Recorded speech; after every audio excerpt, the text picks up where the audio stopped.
नमस्कार साथियों। आज हम लोग थोड़ी चर्चा भारतीय ज्ञान परंपरा के संदर्भ में वेदांत की करेंगे।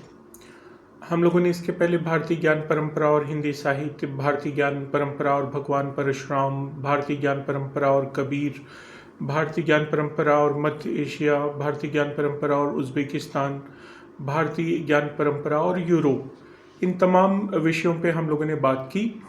आज मैंने सोचा कि हम लोग थोड़ी चर्चा वेदांत की करते हैं कि भारतीय ज्ञान परंपरा में वेदांत का क्या स्थान रहा है, उसकी मुख्य बातें क्या हैं, मुख्य शाखाएं क्या हैं, मुख्य आचार्य क्या हैं, उनके संप्रदाय क्या हैं, उसके बारे में एक संक्षिप्त जानकारी जो है इस वीडियो के माध्यम से हम लोग बनाएंगे। भारतीय ज्ञान परंपरा का एक महत्वपूर्ण अंग वेदांत दर्शन रहा है, जो आत्मा, ब्रह्म और मोक्ष पर केंद्रित है। सांख्य, योग, न्याय, वैशेषिक, मीमांसा और वेदांत भारतीय तत्वज्ञान के 6 प्रमुख अंग हैं। वेदांत भारतीय दर्शन की एक प्रमुख शाखा है जो उपनिषदों, ब्रह्मसूत्रों और भगवद गीता पर आधारित है। इसका मुख्य उद्देश्य है ब्रह्म और आत्मा के संबंध को समझना। वेदांत शब्द का ही अर्थ है वेदों का अंत। अंत से यहाँ अर्थ है सार, वेदों का सार। वेदों में जो भी लिखा गया है उसके सार के रूप में हम वेदांत को देखते हैं। तो वेदांत के जो प्रमुख विचार हैं वो किन बिंदुओं पर आधारित है, तो वो उनमें से पहला है ब्रह्म। वेदांत में ब्रह्म को अद्वितीय, अनंत और निराकार माना गया है। यह संपूर्ण सृष्टि का मूल कारण है, मूल कारक है। दूसरा है आत्मा। आत्मा को अमर माना गया, शाश्वत माना गया और ब्रह्म का अंश माना है। तीसरा है माया। अद्वैत वेदांत के अनुसार माया ब्रह्म की शक्ति है, उसकी पावर है, जो संसार का आभास उत्पन्न करती है। आभास इसलिए क्योंकि वो माया है। और अंतिम मुख्य बिंदु है मोक्ष। आत्मा का ब्रह्म से एकत्व प्राप्त करना ही मोक्ष है, जहाँ पे आत्मा परमात्मा से मिल जाती है, जीव जो है आत्मा से मिल जाता है, एक हो जाता है, उसे हम लोग कहते हैं मोक्ष दर्शन की भाषा में। वेदांत दर्शन के प्रवर्तक बादरायण माने जाते हैं। उन्होंने वेदांत सूत्र, ब्रह्म सूत्र की रचना की, जो वेदांत दर्शन का मूल ग्रंथ है, आधार ग्रंथ है। बादरायण के बाद वेदांत के विभिन्न आचार्यों ने इसे अलग अलग व्याख्याओं के साथ आगे बढ़ाया। वेदांत के प्रमुख विचारधारकों और उसके जो प्रवर्तक रहे उनके बारे में हम अब थोड़ी सी चर्चा करेंगे। इस संबंध में सबसे पहला जो नाम आता है वो आदि शंकराचार्य का आता है, जो अद्वैत वेदांत के प्रवर्तक रहे। शब्द ही बताता है अद्वैत, जो कहता है कि आत्मा और ब्रह्म और आत्मा एक ही हैं, वे द्वय नहीं हैं, अद्वैत हैं, और संसार माया का आभास मात्र है। अद्वैत वेदांत के प्रवर्तक शंकराचार्य जी का समय लगभग 788 से 820 ईस्वी के बीच माना जाता है।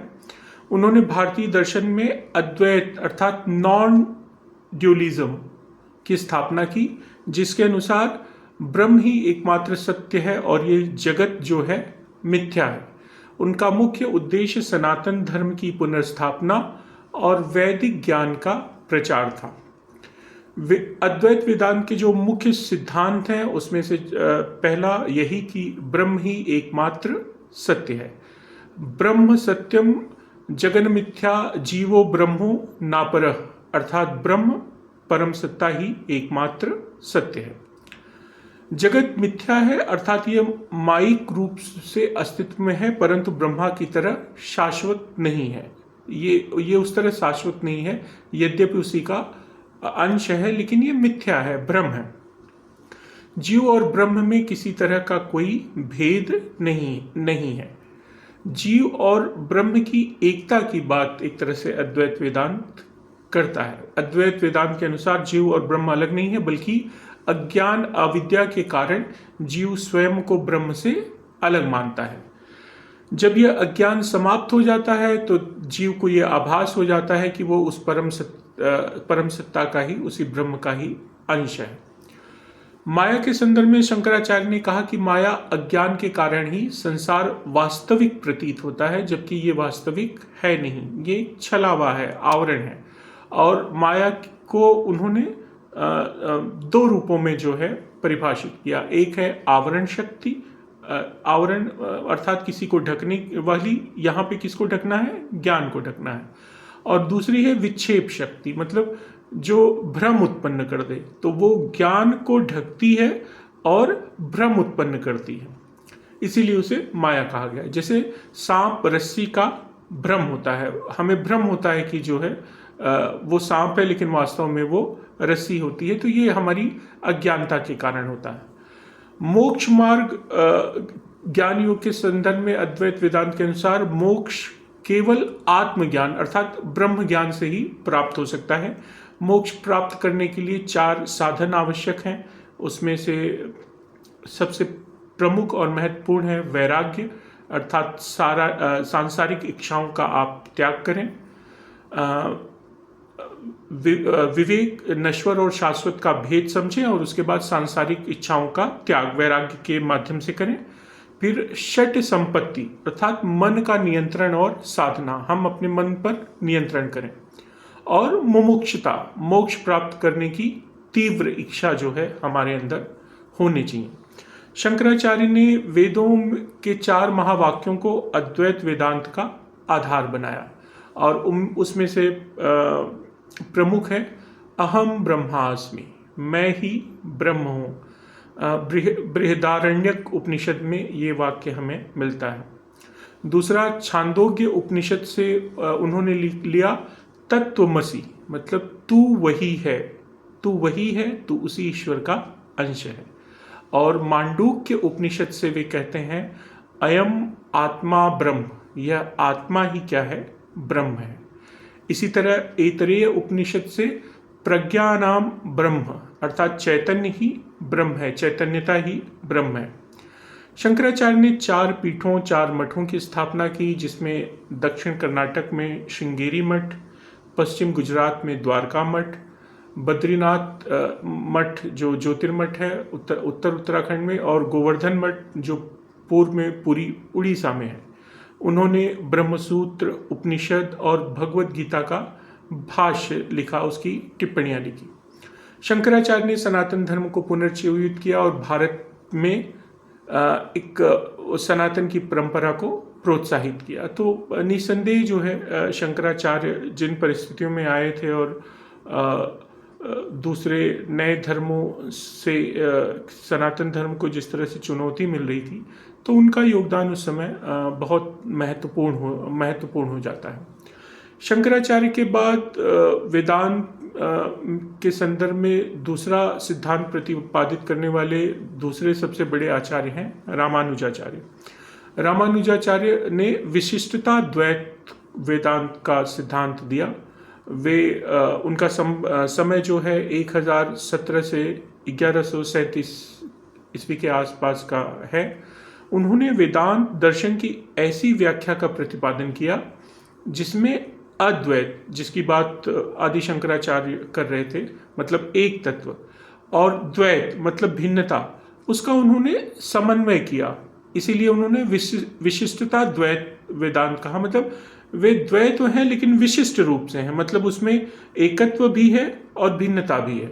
उनके अनुसार ब्रह्म अर्थात भगवान और जीव जो है आत्मा, और ये जगत जो है संसार में भेद होते हुए भी वे एक दूसरे से जुड़े हुए हैं। मतलब यद्यपि वे एक हैं लेकिन भिन्न भी हैं, लेकिन भिन्न होते हुए भी वे एक हैं। विशिष्टता द्वैत वेदांत के जो मुख्य सिद्धांत हैं उसमें जैसे ब्रह्म भगवान ही परम सत्य है। रामानुजाचार्य के अनुसार ब्रह्म अर्थात श्री हरि विष्णु ही जगत और जीवों का परम कारण है। ब्रह्म केवल निर्गुण अर्थात गुण रहित नहीं बल्कि सगुण, गुणों से युक्त और सच्चिदानंद स्वरूप है। मतलब वह निर्गुण भी है और सगुण भी है। ब्रह्म में अनंत दिव्य गुण होते हैं, जैसे उसके अंदर प्रेम है, दया है, करुणा है, न्याय है और सबसे बड़ी बात सर्वज्ञता है। वो सर्वज्ञ है, वो सब जानता है। जीव ब्रह्म का एक विशेष स्वरूप है या उसकी विशेषता है।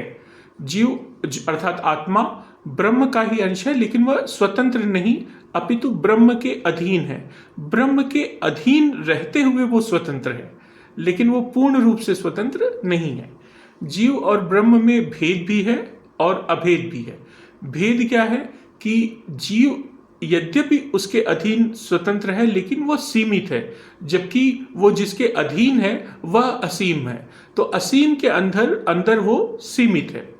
दूसरा अभेद, जीव ब्रह्म का ही अंश है और उससे अलग नहीं हो सकता कि अगर वो चाहे कि उसके अधीन रहकर उसकी एक स्वतंत्र सत्ता जो है, अधीन होने के अंदर जो स्वतंत्र सत्ता है, वो उससे उसकी अधीनता से निकल जाए, तो वो संभव नहीं है। यह संबंध शरीर और आत्मा के संबंध के समान है, जहाँ जीव भगवान जो का शरीर है और भगवान उसकी आत्मा है। ये शरीर जो है जीव है और इसके अंदर जो आत्मा है वो ब्रह्म है। तो जीव जो है शरीर में है और शरीर नश्वर है, लेकिन जो आत्मा है वो अजर अमर है। जगत संसार भी वास्तविक है। शंकराचार्य के अद्वैत वेदांत में जगत को मिथ्या कहा गया, लेकिन रामानुजाचार्य के अनुसार जगत ब्रह्म का ही विस्तार है, इसलिए यह भी वास्तविक है। ये संसार जो मिथ्या है, जिसे शंकराचार्य ने मिथ्या कहा, उन्होंने कहा कि ये उन्हीं का फैलाव है, उन्हीं का विस्तार है, तो ये मिथ्या तो नहीं हो सकता।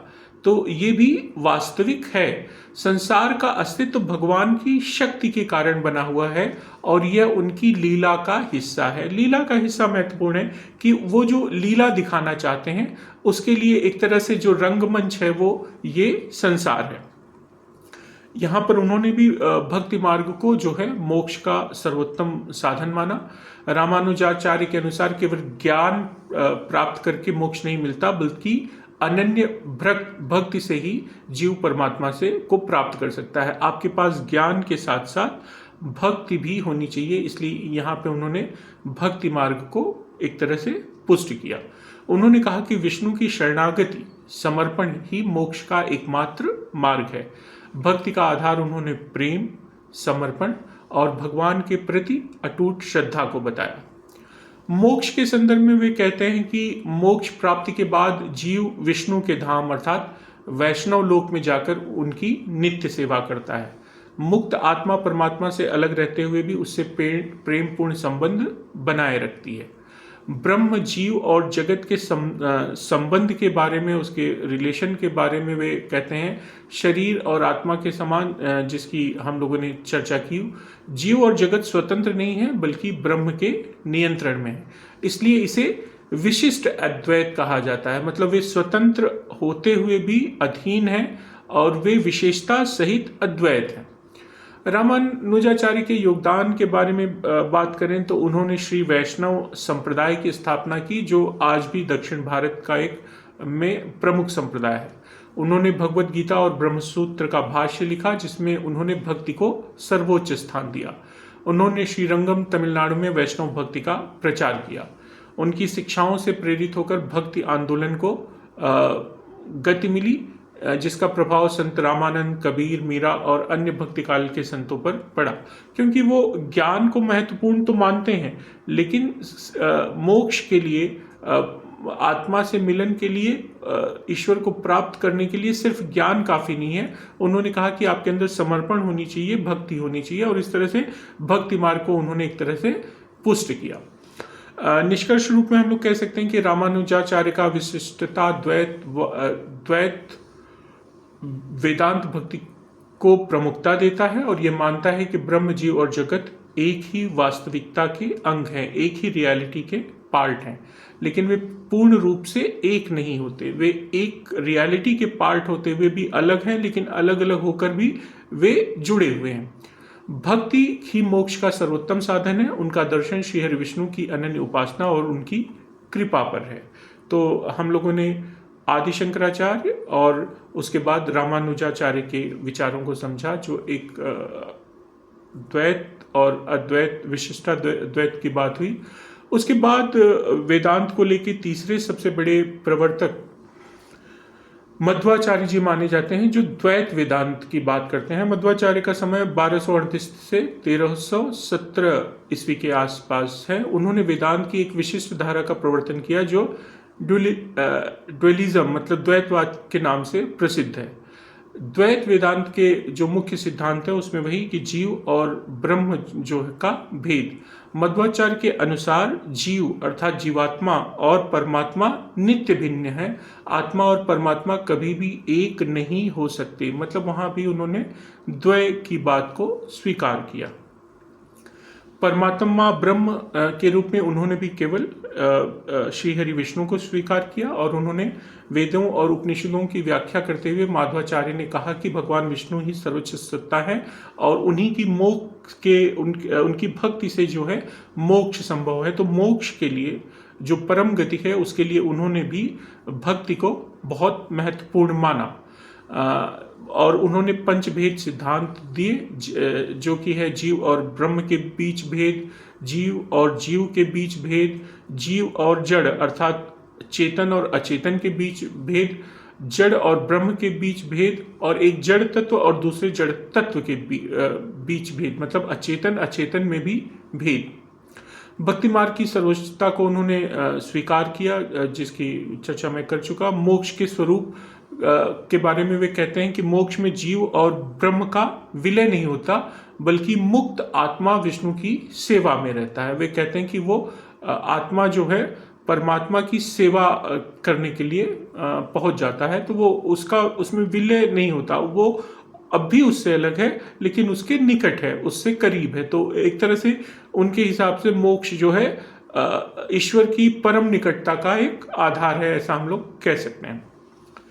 द्वैत वेदांत की परंपरा और प्रभाव के संदर्भ में हम कह सकते हैं कि मध्वाचार्य द्वारा स्थापित संप्रदाय को मध्व संप्रदाय, जिसको उडुपी संप्रदाय कहा जाता है, उन्होंने कई ग्रंथ लिखे जिसमें ब्रह्म सूत्र, भाष्य, गीता भाष्य और उपनिषद भाष्य प्रमुख हैं।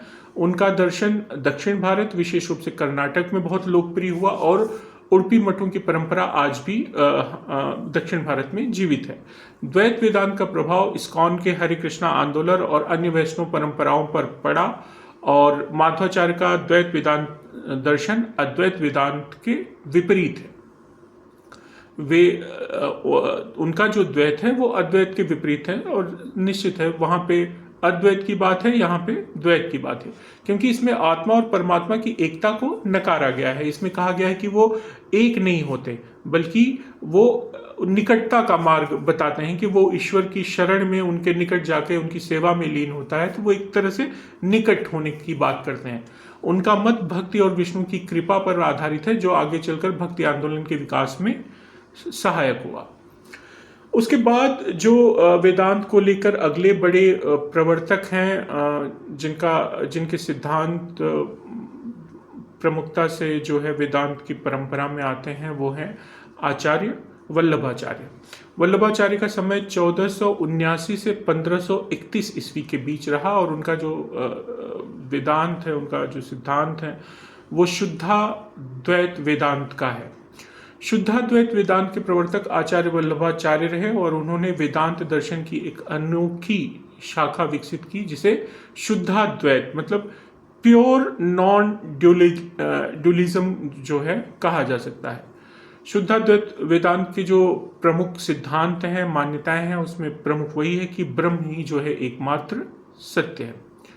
दूसरा शुद्ध अद्वैत मतलब निर्मल अद्वैत। उन्होंने शंकराचार्य के अद्वैत वेदांत से भिन्न मत प्रस्तुत किया और शंकराचार्य ने कहा कि संसार माया है, जबकि वल्लभाचार्य ने कहा कि संसार भी ब्रह्म का ही एक रूप है, लेकिन वह शुद्ध और दिव्य है, मतलब वो छलावा नहीं है बल्कि वो उन्हीं का रूप है और एक दिव्य स्वरूप है और एक शुद्ध स्वरूप है, इसलिए इसे शुद्ध अद्वैत कहा जा रहा है। भगवान श्री कृष्ण ही परम ब्रह्म है, उन्होंने परम ब्रह्म के रूप में भगवान श्री कृष्ण को स्वीकार किया। वल्लभाचार्य ने श्री कृष्ण को सर्वोच्च ब्रह्म माना और कहा कि वे सच्चिदानंद स्वरूप हैं, समस्त सृष्टि उन्हीं से उत्पन्न हुई और उन्हीं में लीन होती है। उन्होंने पुष्टि मार्ग नामक भक्ति परंपरा का प्रचार किया जिसमें भगवान की अनन्य भक्ति द्वारा मोक्ष प्राप्ति संभव है। यहाँ पर भी वे भक्ति की बात करते हैं, भक्ति के माध्यम से मोक्ष की बात करते हैं। तो कहीं ना कहीं वे भी भक्ति के महत्व को स्वीकार करते हैं। यह भक्ति निस्वार्थ होती है और भगवान की कृपा पर आधारित होती है। इसमें ज्ञान या कर्म की कोई अनिवार्यता नहीं, केवल प्रेम भाव से कृष्ण की सेवा करना ही पर्याप्त है। जीव और ब्रह्म के संबंध के संदर्भ में आचार्य वल्लभाचार्य कहते हैं कि जीव ब्रह्म का ही अंश है, लेकिन वह स्वतंत्र नहीं है। जीव और ब्रह्म का संबंध माता और संतान जैसा होता है। भगवान अपनी कृपा से जीव को अपने दिव्य धाम में स्थान देते हैं। संसार और माया के संदर्भ में वे कहते हैं कि संसार माया का परिणाम है और मिथ्या है, जो शंकराचार्य कहते हैं। लेकिन वल्लभाचार्य ने कहा कि संसार ब्रह्म से निकलता है, इसलिए वह भी सत्य है, लेकिन इसे भगवान की लीला मानकर देखना चाहिए, जैसे पहले कहा गया। पुष्टि मार्ग की स्थापना उन्होंने की और भगवान की लीलाओं का रसास्वादन और प्रेम भाव से उनकी सेवा की बात को उसमें प्रमुखता दी गई। उनके पुत्र गोसाई विट्ठलनाथ रहे और उन्होंने इस परंपरा को, पुष्टि मार्ग की परंपरा को आगे बढ़ाया। पुष्टि मार्ग के अनुयायी श्रीनाथ जी, जो नाथ द्वारा राजस्थान की भक्ति करते हैं। वल्लभाचार्य ने श्रीमद् भागवत को भक्ति मार्ग का सर्वोत्तम ग्रंथ माना और इसकी व्याख्या की, क्योंकि वो श्रेष्ठ ब्रह्म के रूप में भगवान श्री कृष्ण को मानते हैं। वल्लभाचार्य का शुद्धाद्वैत वेदांत भक्ति पर आधारित है, जिसमें भगवान कृष्ण की शरणागति और प्रेम पूर्ण भक्ति से मोक्ष प्राप्त की बात की गई है। उनके पुष्टि मार्ग ने भक्ति कृष्ण की एक विशेष धारा को जन्म दिया, जो आज भी विशेष रूप से गुजरात और राजस्थान में प्रचलित है। इसके बाद अगले आचार्य के रूप में, वेदांत के प्रवर्तक के रूप में निम्बकारचार्य का नाम आता है, जो द्वैताद्वैत वेदांत का सिद्धांत देते हैं। उन्होंने वेदांत दर्शन की एक विशिष्ट शाखा का भी प्रतिपादन किया, जिसमें ड्यूअलिस्टिक नॉन ड्यूअलिज्म कहा जाता है, अर्थात द्वैताद्वैत। द्वैताद्वैत वेदांत क्या है, उसके मुख्य सिद्धांत क्या है? तो द्वैत और अद्वैत का समन्वय, जिसकी संकल्पना पहले भी आचार्यों ने की। निम्बार्काचार्य ने अद्वैत मतलब अद्वितीय ब्रह्म और द्वैत, जिसमें जीव एवं ब्रह्म की भिन्नता है, दोनों को स्वीकार किया और ब्रह्म अर्थात भगवान और जीव अर्थात आत्मा और जगत संसार एक साथ ही वास्तविकता के अंग हैं। उन्होंने इसको रियलिटी का पार्ट माना, परंतु जीव और जगत भगवान से भिन्न है, मतलब वे उसका अंश हैं लेकिन उससे अलग हैं। जीव और जगत ब्रह्म के आश्रित हैं, इसलिए वे अद्वैत हैं, लेकिन वे ब्रह्म से अलग अस्तित्व भी रखते हैं, इसलिए वे द्वैत भी हैं। मतलब वे द्वैत भी हैं, अद्वैत भी हैं, इसलिए वे द्वैताद्वैत का सिद्धांत वे दे रहे हैं। श्री कृष्ण को ही उन्होंने जो है परम ब्रह्म स्वीकार किया। और जीव ब्रह्म और माया के संबंध में वे साफ कहते हैं कि जीव ब्रह्म का अंश है, लेकिन पूर्ण रूप से ब्रह्म में विलीन नहीं हो सकता। माया अर्थात संसार भी ब्रह्म से उत्पन्न है, परंतु यह भगवान की शक्ति का एक रूप है, जो हम बात कर चुके हैं। ब्रह्म, जीव और माया का संबंध स्वाभाविक अर्थात नित्य और शाश्वत है, सहज है, सरल है, उसमें किसी तरह की शंका उन्हें नहीं है, और कहते हैं कि इसमें कोई शंका होनी भी नहीं चाहिए। भक्ति मार्ग की सर्वोच्चता को वो भी स्वीकार करते हैं, मोक्ष के स्वरूप की बात वो भी करते हैं, मुक्त आत्मा भगवान श्री कृष्ण की सेवा में लगी रहती है, ये वो भी कहते हैं। निम्बार्क संप्रदाय का प्रभाव के संदर्भ में हम कह सकते हैं कि निम्बार्काचार्य के विचारों पर आधारित परंपरा कुंभी पाक संप्रदाय या निम्बार्क संप्रदाय कहलाती है। राजस्थान, वृंदावन और भारत के कई अन्य भागों में यह संप्रदाय आज भी सक्रिय है। और निम्बार्काचार्य ने वेदांत पारिजात सौरभ नामक ग्रंथ लिखा, जो उनके दर्शन का प्रमुख ग्रंथ है, प्रमुख आधार है। निम्बार्क संप्रदाय में राधा कृष्ण भक्ति पर विशेष जोर दिया गया है, जो कि उनके आराध्य हैं। उन्होंने जो है द्वैत और अद्वैत के सामंजस्य को एक तरह से प्रस्तुत करने का प्रयास किया। अगले आचार्य के रूप में जिनका नाम आता है प्रमुखता के साथ, वो हैं चैतन्य महाप्रभु, और वे अचिंत्य भेदाभेद वेदांत की बात करते हैं। चैतन्य महाप्रभु का समय 1486 से लगभग 1530-1534 के आसपास है। उन्होंने वेदांत की इस विशेष शाखा का प्रतिपादन किया, अचिंत्य भेद वेदांत, जो अद्वैत मतलब एक तत्व और द्वैत भिन्नता के बीच सामंजस्य स्थापित करती है। यह दर्शन श्री कृष्ण की अनन्य भक्ति और हरिनाम संकीर्तन पर आधारित है। यहाँ पे पहले इनकी चर्चा हम लोग कर लें कि अचित्य भेदाभेद वेदांत का में जो प्रमुख सिद्धांत है उसमें अद्वैत और द्वैत के सामंजस्य की बात उन्होंने की है। ब्रह्म रूप में उन्होंने भी भगवान श्री कृष्ण को स्वीकार किया है। भगवान और उनकी शक्ति अर्थात जीव एवं जगत में अचिंत्य अकल्पनीय भेद भिन्नता और अभेद एकता का संबंध वे मानते हैं। यह संबंध मनुष्य की सीमित बुद्धि से पूरी तरह समझा नहीं जा सकता, इसीलिए इसे अचिंत्य कहा गया। श्री कृष्ण ही परम ब्रह्म है। इसमें चैतन्य महाप्रभु ने भी उनके ब्रह्म रूप को स्वीकार किया और श्रीमद् भागवत को उन्होंने सर्वोच्च शास्त्र माना। जीव और ब्रह्म के संदर्भ में वे साफ कहते हैं कि जीव अर्थात आत्मा भगवान का ही अंश है, लेकिन वह परमात्मा के समान नहीं हो सकता। वो उसका पार्ट है लेकिन वो उनके जैसा नहीं हो सकता। जीव भगवान के साथ नित्य संबंध होता है और उसकी शुद्ध भक्ति से ही मोक्ष संभव है। मोक्ष का अर्थ है भगवान कृष्ण की शरण में रह के उनकी प्रेममयी सेवा करना, जो इसके पहले भी आचार्य ने कहा है। वो एक होने की बात नहीं कर रहे हैं, यहाँ भी वो भी जो है ब्रह्म और जीव की परम निकटता की बात कर रहे हैं और भक्ति मार्ग की सर्वोच्चता को स्वीकार कर रहे हैं। हरिनाम संकीर्तन और रसोपासना का चैतन्य महाप्रभु के यहाँ बहुत महत्व है। नाम संकीर्तन अर्थात भजन और कीर्तन को भक्ति का सर्वोच्च साधन उन्होंने माना है।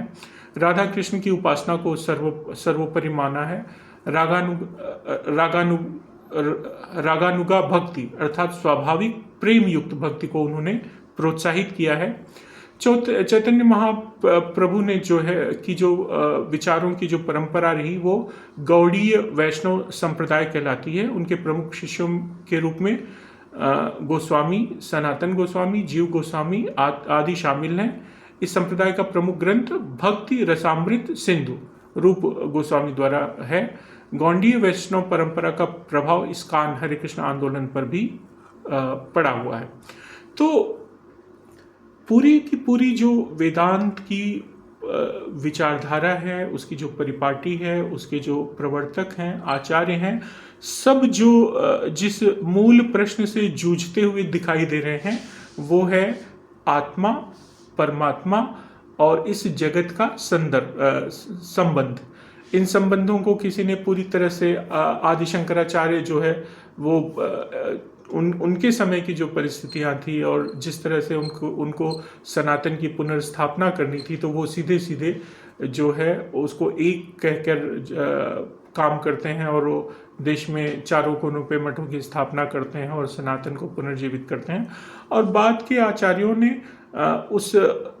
उस एकत्व में भी भिन्नता को स्वीकार किया है और जगत को पूरी तरह से मिथ्या न मानते हुए उसे भी ईश्वर का विस्तार और ईश्वर का स्वरूप मानते हुए उनकी लीला का स्थल माना है।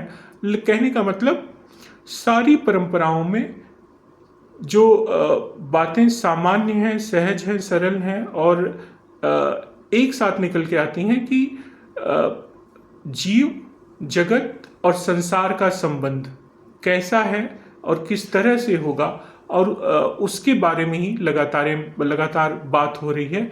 और मोक्ष को जो है अधिकांश आचार्यों ने मोक्ष जो है वो परम मार्ग के रूप में स्वीकार किया, जहाँ पे जो है जीव जो है ब्रह्म से, परमात्मा से या तो मिल जाता है या फिर उसके बहुत निकट जाके उसकी सेवा का अवसर पाता है, उसकी सेवा में लीन रहता है।